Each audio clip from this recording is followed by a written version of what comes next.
Le nouveau plan fédéral d'urgence nucléaire distingue deux types de zones. Celle comprise dans un rayon de 20 km autour des centrales nucléaires belges, de Tihange et de Doel, où tous les citoyens sont invités à aller chercher une boîte de comprimés d'iode à la pharmacie.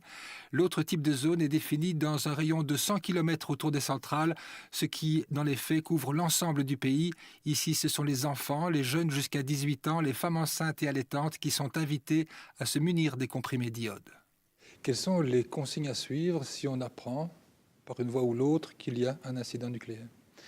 La première consigne, c'est quand même de rester confiné et de ne pas se courir chez le pharmacien chercher ces comprimés sans avoir les garanties voulues. Deuxième élément important, c'est que outre de rester confiné, c'est de vraiment s'approvisionner avant.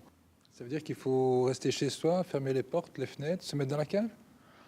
Pas forcément se mettre dans la cave, je veux dire, on reste chez soi tout simplement et on se tient informé par les moyens de communication et je dirais tout par voie pyramidale sera organisé au départ du fédéral et puis, je dirais nos services planification des gouverneurs et puis les bourgmestres et les services locaux. Sur cette carte figurent les centrales nucléaires proches des pays voisins. Une catastrophe dans ces centrales pourrait avoir des conséquences pour la population belge. Les autorités recommandent à la population de s'inscrire en ligne sur le site bi-alerte.be pour être averti de manière rapide et claire et être informé au mieux en cas de situation d'urgence.